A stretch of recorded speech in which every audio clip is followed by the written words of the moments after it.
Hello friends, कैसे हैं आप सब। आज की इस वीडियो में हम chapter 1 crop production and management, ये आपकी साइंस का चैप्टर है, इसकी जो एक्सरसाइजेज हैं उन्हें समझेंगे।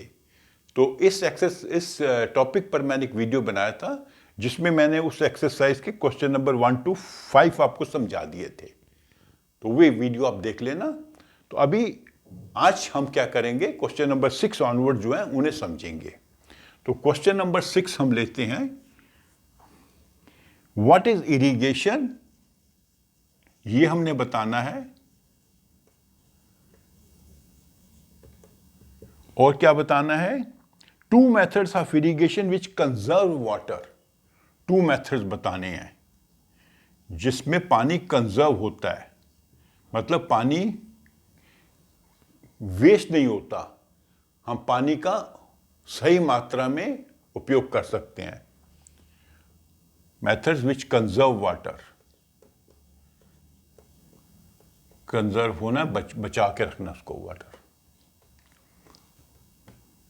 तो इरिगेशन का बेसिकली मतलब है कि जब हम पौधों को पानी देते हैं उचित मात्रा में सही समय पर। अगर वर्षा पे निर्भर कर रहे हैं तो वर्षा जब होगी तब पानी मिलेगा पौधों को, लेकिन हर समय हम वर्षा पे निर्भर नहीं कर सकते, हर जगह वर्षा पे निर्भर नहीं कर सकते। तो हमें क्या करना पड़ता है, पाइप्स लगाकर पौधों को पानी देना पड़ता है। या हम पानी ट्यूबवेल के पानी से दें, ग्राउंड वाटर निकाल के ट्यूबवेल से पानी दें, या आपके एरिया में जहाँ पे वो खेत है कोई कैनाल आ रही है, नहर आ रही है, उस वहाँ से पानी लेके दें, ठीक है। कोई कुआं है उसमें से पानी दें। तो ग्राउंड वाटर है, ट्यूबवेल से निकाला हुआ या कुएं से पानी निकाला गया है या कैनल से पानी लिया गया है, और जब हम पौधों को पानी देते हैं सही समय पर उचित मात्रा में, उसे कहते हैं इरिगेशन, ठीक है। तो दो मेथड हमें बताने जहां पर पानी का हम उचित मात्रा में प्रयोग करते हैं। उसमें एक सबसे इंपॉर्टेंट है ड्रिप इरिगेशन। ड्रिप इरिगेशन में क्या होता है, पाइप्स लगाकर पौधों की रूट्स के पास ड्रॉप बाय ड्रॉप पानी देते हैं, बूंद बूंद करके पानी देते हैं, ताकि पानी रूट के पास जाए और उसका बिल्कुल भी वेस्टेज ना हो, और जितना पानी चाहिए जब पानी उसको चाहिए तभी उसको पानी दें। ये वहां पे आमतौर पे हम यूज करते हैं जहां पर पानी की बहुत ज्यादा कमी है। तो पानी की कमी है, पानी का सही मात्रा में हमने उसका उपयोग करना है, तो हम एक पूरा नेटवर्क बना देते हैं पाइप्स का, और उसमें से ओपनिंग होती है बिल्कुल उसके पास, रूट के पास, वहां पे ड्रिप बाय ड्रिप पानी गिरता है, और उतना ही पानी दिया जाता है जितना पौधे को चाहिए, और तभी दिया जाता है जब उसको चाहिए। और दूसरा सिस्टम होता है स्प्रिंकलर। स्प्रिंकलर में भी पानियों का एक पाइप्स का नेटवर्क बिछा दिया जाता है खेत में, और बीच में ओपनिंग होती है जहां पर स्प्रिंकलर लगा होता है, घूमता है वो पानी के प्रेशर से, और पानी जो है जैसे आर्टिफिशियल वर्षा टाइप हो जाती है पौधों में। तो अगर आपकी जमीन ऊंची नीची है, एक लेवल पर नहीं है, एक लेवल पर होगी तो पाइप से पानी चला जाएगा, या छोटे छोटे चैनल्स बना के पानी भेज देंगे पौधों के पास। लेकिन अगर जमीन अनइवन है तो सब जगह पानी नहीं पहुंचेगा, तो ऐसे हम थोड़ी सी आर्टिफिशियल वर्षा कर देते हैं स्प्रिंकलर के द्वारा।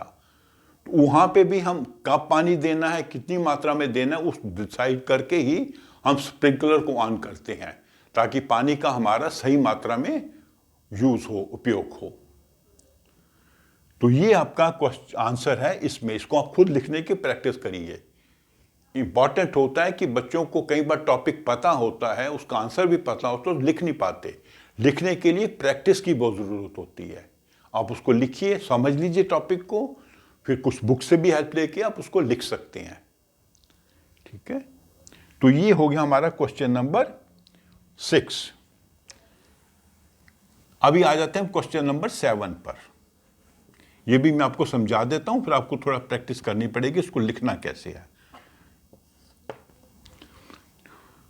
If wheat is sown in the kharif season what would happen? Discuss। हमने ऑलरेडी समझ रखा है कि खरीफ जो व्हीट है वो रबी क्रॉप है। रबी क्रॉप मतलब जब रेनी सीजन खत्म हो जाता है और ऑटम शुरू होने लगता है अक्टूबर नवंबर में, तो तब हम जो है वीट को लगाते हैं,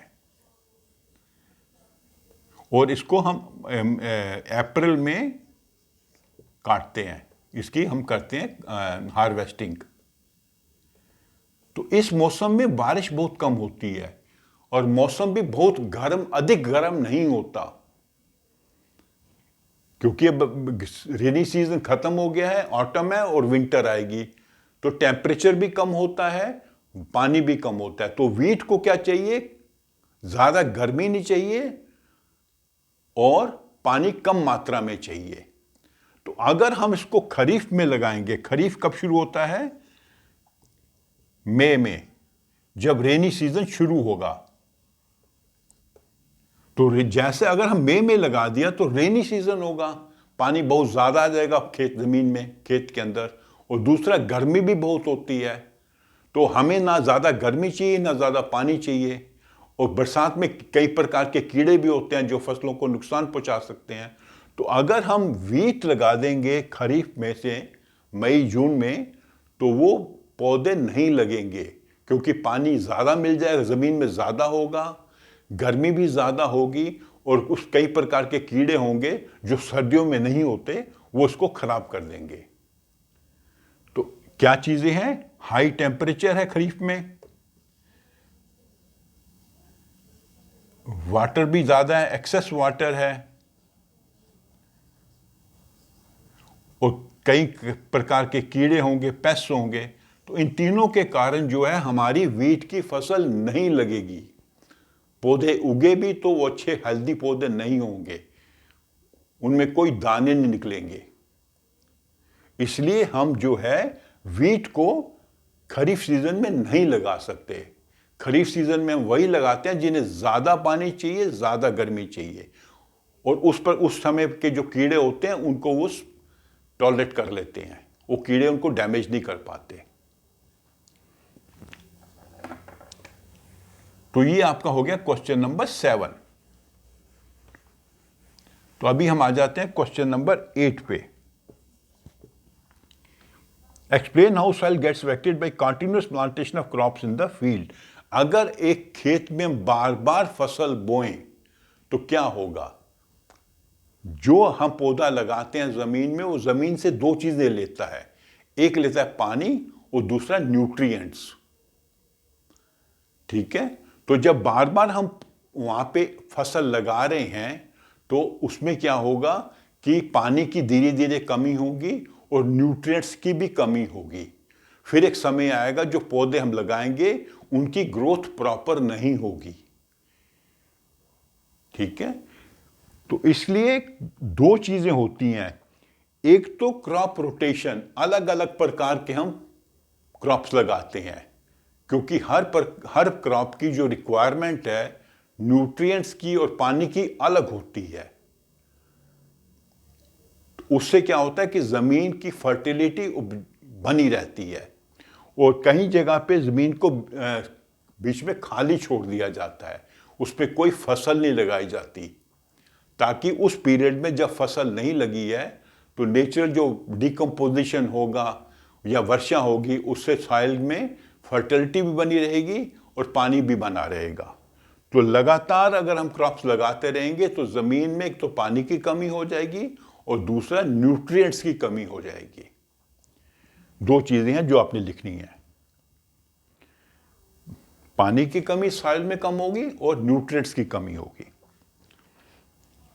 व्हाट आर वीड्स, ये है हमारा question number 9।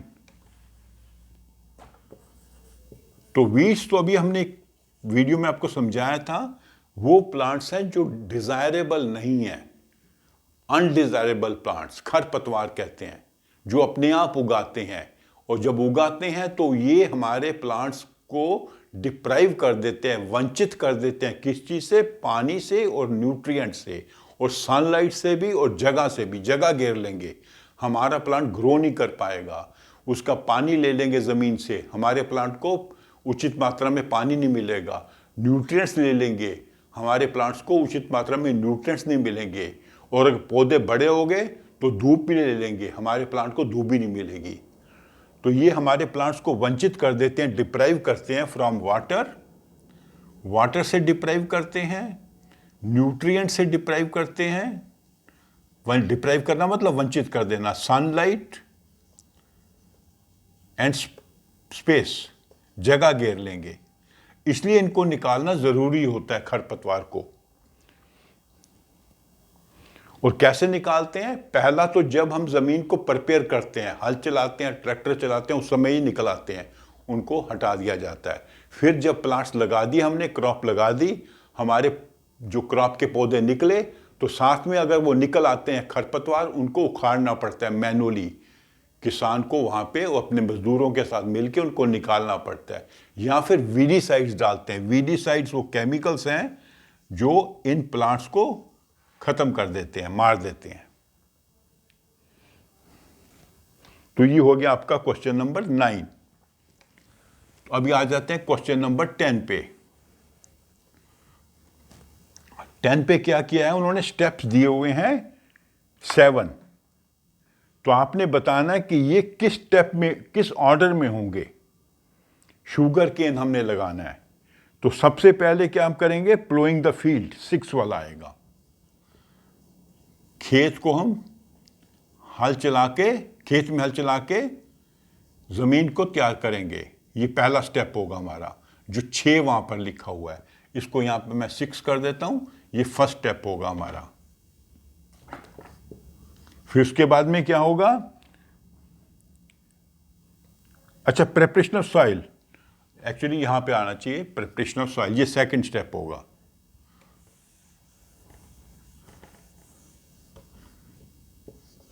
One is preparation of soil, जमीन को तैयार करना। जमीन को तैयार कैसे करते हैं? हल चलाकर। ये 5वां स्टेप है यहां पर, ये 6ठा स्टेप है। उसके बाद क्या करेंगे हम? सोइंग, बीज बोएंगे, अच्छी क्वालिटी के हेल्दी बीज बोएंगे। ये 4th स्टेप है। उसके बाद क्या करेंगे?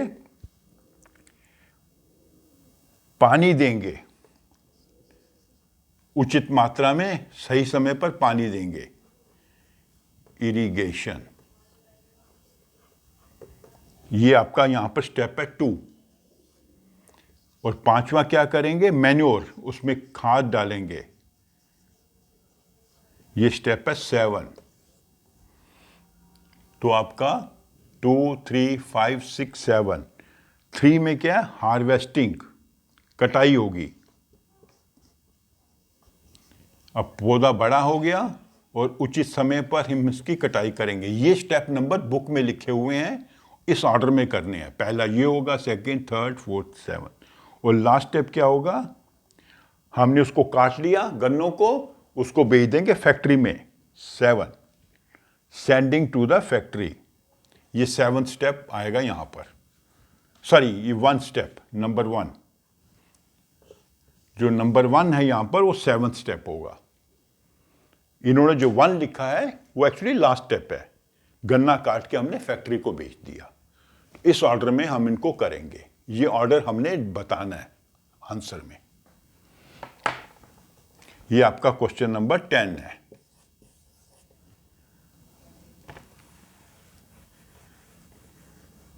तो आपका ऐसे से रिवीजन भी हो रहा है ना, पूरा बुक का, पूरे चैप्टर का।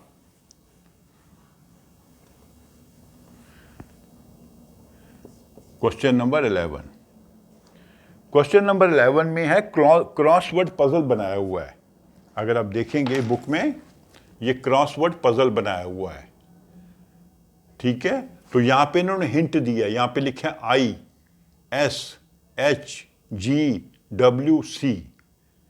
तो हमने ये वर्ड पूरा करना है, जिसका पहला लेटर W है, यहां पर C है, यहां पर G है, H है, I है, S है। तो कैसे करना है? यहां से हिंट लेना है। तो ये वाले जो वर्ड्स हैं डाउन, नीचे की तरफ जाएंगे। ये 3 वर्ड्स नीचे जाने हैं ऐसे, मतलब 1, 2, 3। एक यहां पर आएगा, दूसरा यहां पे आएगा, तीसरा यहां पर आएगा। अक्रॉस, अक्रॉस ऐसे 1 वर्ड, 2 वर्ड, 3 वर्ड। ठीक है, तो कैसे करते हैं हम समझते हैं इनको। Providing water to the crops, पानी देना पौधों को। अभी हमने सीखा इरिगेशन। तो यहां पे आ जाएगा इरिगेशन, ऐसे लिखेंगे आप, IRRIGATION, इरिगेशन। दूसरा है keeping crops for long time, crops को आपने ग्रेन काट लिया, उसको संभाल कर रखना 6 महीने 8 महीने के लिए, वो क्या होता है, स्टोर करना, स्टोरेज। तो यहां पे आ जाएगा स्टोरेज। ठीक है, मैं इसे लिख के बताता हूं, ये बना देता हूं बॉक्सेस।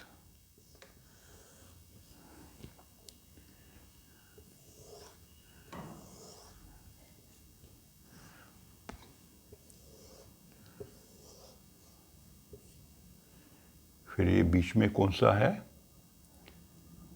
यहां पे आएगा, और यहां पे आएगा, और बीच में आएगा। तो ये इरिगेशन, IRRIGATION,